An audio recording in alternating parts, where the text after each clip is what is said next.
ভাই আমি ওদেরকে হচ্ছে ফিজিক্স ম্যাথের আমার জায়গা থেকে চেষ্টা করবো যে অধ্যায়ের ইম্পর্টেন্ট টপিক গুলা ওদেরকে শুরুতে যদি আমি দিয়ে দিই ওদের জন্য পড়তে সুবিধা হবে। হ্যাঁ, এটা খুব ভালো। আপনার নূর ভাইয়া চ্যানেল থেকেও এরকম কিছু hello everyone, it's me Debashis Haldar, you can call me Debashis da as well and a mentor of thousands of students.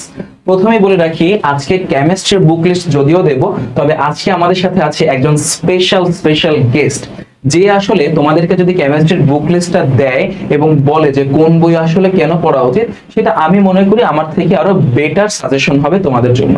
তো আজকে আমি আমাদের গেস্টকে ডেকে নিতে চাই, তোমাদের সবার প্রিয় নূর ভাইয়া। নূর ভাইয়ার মুখ থেকে তোমরা যদি শোনো যে কোন বইটা লাগবে এবং কোন বইটা কেন দরকার, তাহলে আমার মনে হয় এটাই তোমাদের জন্য কেমিস্ট্রির বুক লিস্টের জন্য একটা আলটিমেট গাইডলাইন হতে চলেছে। সো নূর ভাই, আপনাকে অনেক বেশি স্বাগতম। Thank you so much Debashis. তো তোমার হচ্ছে অলরেডি আমি হচ্ছে ফিজিক্সের এবং ম্যাথের বুক লিস্টের ভিডিওটা অলরেডি দেখেছি। তো এখন হচ্ছে কেমিস্ট্রির জন্য আমাকে আমন্ত্রণ করার জন্য অনেক বেশি ধন্যবাদ। বিগত প্রায় হচ্ছে 6 বছর ধরে আর কি তোমার এই কেমিস্ট্রি যাত্রায় রয়েছে। আর আমি আমার অ্যাডমিশন টাইমে এবং হচ্ছে একাডেমিক লাইফেও যে সকল বইগুলো ব্যবহার করেছি সেগুলো সম্পর্কেও তোমাকে আইডিয়া দিয়ে দিব। ওকে, তাহলে হচ্ছে আমরা হচ্ছে আমাদের স্লাইডে বেসিক্যালি আমি দেখো কেমিস্ট্রি বাজারে তুমি অনেকগুলা বই পাওয়া, কিন্তু এই এতগুলা বই আসলে দেখে তোমার হয়তো বা কনফিউশনে পড়ে যেতে পারো যে কোন বইটা ইউজ করব, আমি অ্যাডমিশনের জন্য কোন বইটা আমি ইউজ করব। তো মনে হয় 13টা মতো বই আছে। হ্যাঁ, মোটামুটি 13টার উপরে, মানে আরো অনেক এক্সট্রা বইও আছে। তো এখন অনেকে এই কনফিউশনটা ক্রিয়েট হয় স্বাভাবিক। যেমন আমি হচ্ছে এইচএসসি 19 ব্যাচ, তো একদম 17 সালে আর কি আমি যখন ফার্স্ট ইয়ারে ছিলাম, তো তখন আর কি তোমার হচ্ছে আমি কনফিউশনে থাকতাম যে আমার তো 19 সালে এইচএসসি পরীক্ষা, এরপরে আবার হচ্ছে অ্যাডমিশন শুরু হয়ে যাবে, এখন কেমিস্ট্রি কোন বইগুলো আমি কিনবো। তো এটা আমার অনেক কনফিউশন লাগতো। তো পরবর্তীতে হচ্ছে আমি প্রপার এক ভাইয়ের কাছ থেকে গাইড পেয়েছি, যেমনি তুমি আজকে হচ্ছে নূর ভাইয়ের কাছ থেকে গাইড পাবা যে আসলে কোন বইগুলো যদি তুমি ব্যবহার করো তাহলে হয়তোবা তোমার কেমিস্ট্রির যাত্রাটা একটু তুলনামূলক সহজ হবে। দেখো তুমি হচ্ছে মানে ফেমাস যে বুকগুলা, যেগুলোর মধ্যে তুমি 3টা আসলে সচরাচর বেশি দেখবা, যেমন হচ্ছে হাজারী নায়েক স্যারের বই, তারপর হচ্ছে কবির স্যারের বই, এরপর হচ্ছে সঞ্জিত কুমার গুহ স্যারের বই। এই 3টা আসলে সচরাচর আমি দেখছি যে স্টুডেন্টরা বেশি পড়ে, মানে আমার যে জুনিয়ররা এবং আমার সিনিয়ররা সেম ক্রাইটেরিয়া গুলোতেই আগাইছে। আমার জুনিয়র বলতে তোমাদের সিনিয়র ভাইরা, ঠিক আছে? তো তারা আর কি। আর অক্ষরপত্র প্রকাশনী নিয়েও আমি কিছু আইডিয়া দিব। দেখো নরমালি তুমি যদি একাডেমিকে ভালো করতে চাও, ঠিক আছে, কেমিস্ট্রির একটা বই তোমার জন্য যথেষ্ট। মানে এমন না যে তোমার অনেকগুলো বই পড়া লাগবে। তুমি যদি একাডেমিকে একদম ভালো করতে চাও তাহলে কেমিস্ট্রি একটা বই যথেষ্ট। এন্ড যদি তুমি আমার কাছে পার্সোনাল পারসেপশন চাও বা অপিনিয়ন চাও যে ভাইয়া কোন একটা বই আমার সাথে রাখবই, সেটা আমি বলবো হয় তুমি হাজারী নায়েক স্যারের বই অথবা কবির স্যারের বইটা রাখতে পারো। মানে এই দুইটা মধ্যে যে কোনো একটা রাখা মাস্ট, বুঝছো? এখানে তুমি পর্যাপ্ত থিওরি পাবা এবং ম্যাথও পাবা, কিন্তু মেইনলি থিওরিটা হচ্ছে তোমাকে অনেক হেল্প করবে। পাশাপাশি এখানে যে পরিমাণ থিওরি আছে, ওই থিওরিগুলো যদি তুমি ভালো করে পড়তে পারো তাহলে ইনশাল্লাহ তুমি হচ্ছে তোমার যে ভার্সিটি, তারপরে তোমার হচ্ছে মেডিকেল তুমি ক্র্যাক করতে পারবা। এখন আসি ইঞ্জিনিয়ারিং এর ব্যাপারটা, ঠিক আছে? দেখো নরমালি হচ্ছে ভার্সিটি এবং মেডিকেলে থিওরিটাকে কিন্তু বেশি ফোকাস দেওয়া হয়। মানে এমন অনেক কিছু থাকে যেগুলো আসলে মুখস্থ করে যেতে হয়, যেগুলো ম্যাথমেটিক্যাল টার্ম না। তো এর জন্য পর্যাপ্ত থিওরির জন্য হাজারী নায়েক স্যার এবং কবির স্যারের বই যে কোনো একটা বই তুমি পড়লেই মোটামুটি যথেষ্ট। এমন এটা বলতেছি না যে বাকিগুলা আসলে এনাফ না, কিন্তু এটা আমার পার্সোনাল রিকমেন্ডেশন, দ্যাটস ইট। এরপরে হচ্ছে আসি গুহ স্যারের বই। আমি আসলে মানে আমার পার্সোনাল অভিজ্ঞতাটা বলি, আমি আসলে 2টা বই ইউজ করছি, ঠিক আছে, এইচএসসি লাইফে, যেটা আমার একাডেমিক এবং অ্যাডমিশন দুইটাতেই হেল্প করছে। একটা হচ্ছে হাজারী নায়েক স্যারের বই, আর একটা হচ্ছে সঞ্জিত কুমার গুহ স্যার বই। আমি বলতে পারো ভাই আপনি তো বললেন একটা বই যথেষ্ট, কেন আমি আরেকটা বইও নিলাম? কারণ হচ্ছে এই বইটা তোমাকে যথেষ্ট হেল্প করবে যদি তুমি ইঞ্জিনিয়ারিং প্রিপারেশন নিতে চাও।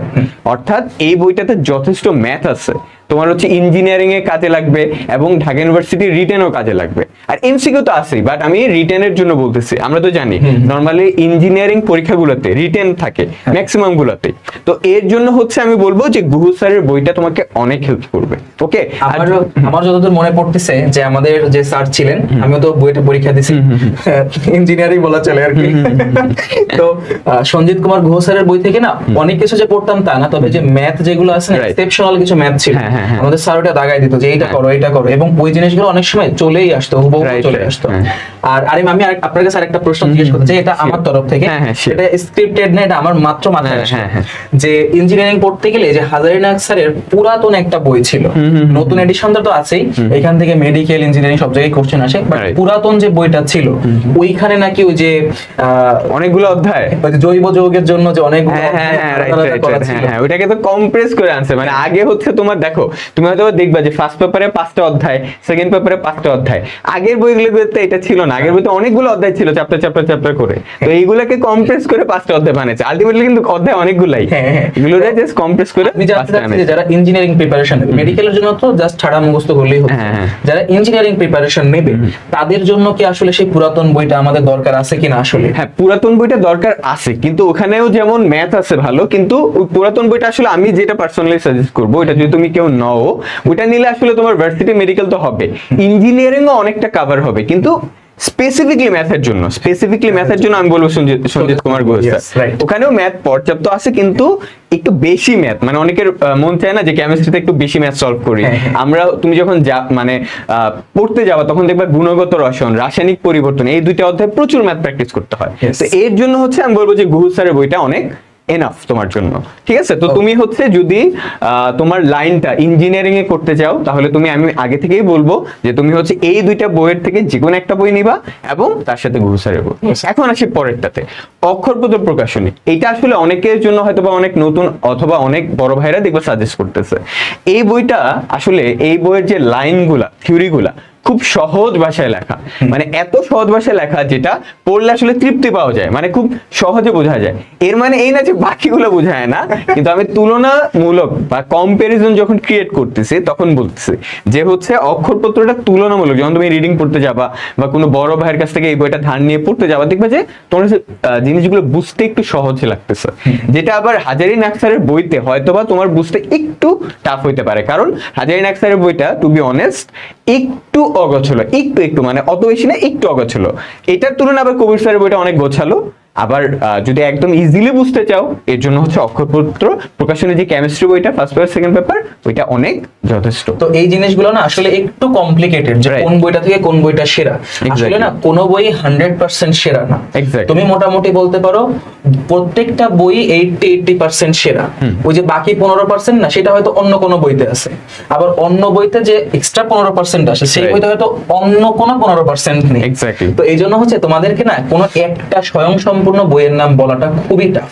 তবু এখানে আমি নূর ভাইয়ের কথা শুনে যতটুকু বুঝতেছি যে হাজারিনাগ স্যারের বই অথবা কবির স্যারের বই, যে কোনো একটাকে তোমার মূল বই একদম মাদার বুক রেখে, বাকিগুলাকে সুন্দরভাবে সাইডে রেখে, সাইড থেকে যে ইনফরমেশন গুলো লাগে, যে ম্যাথ গুলো লাগে, সেগুলো কানেক্ট করে পড়লেই আমার মনে হচ্ছে যে নূর ভাই এটাই তো আপনি। হ্যাঁ রাইট এক্স্যাক্টলি। আর হচ্ছে আরেকটা কথা যে এমসিকিউর জন্য যে কোনো একটা বই নিলে হবে, কারণ হচ্ছে অধ্যায়গুলোর শেষে পর্যাপ্ত এমসিকিউ থাকে, যেগুলো প্র্যাকটিস করলে তোমার মেডিকেল, ইউনিভার্সিটি এবং ইঞ্জিনিয়ারিং এ যেখানে হচ্ছে এমসিকিউ পরীক্ষা হয়, ওখানেও তুমি অনেক কিছু কমন পাবে ইনশাআল্লাহ। ভাই একটা প্রশ্ন ছিল, আমাদের তো মনে হয় এখনো মানে ওদেরকে একটু ছোট্ট আরেকটা এক্সট্রা বুক দেওয়া। হ্যাঁ রাইট। তার আগে আমি একটা প্রশ্ন করতে চাই, সেটা হচ্ছে যে মেডিকেল তো ওরা পরীক্ষা দেবে, তো অনেকেই বলে যে মেডিকেল বা বায়োলজি, মেডিকেলে যা যা আসে আর কি, কেমিস্ট্রিও মেডিকেলে যা যা আসে, এই জিনিসগুলো নাকি বুঝে পড়লে সহজ, মানে মুখস্থ করার কোনো বিষয় না। এটার সাথে আপনি কতটা আসলে একমত? না, এটার সাথে আমি পুরোপুরি মত না, কারণ আমরা কিন্তু মেডিকেলের লোক না, তারপরেও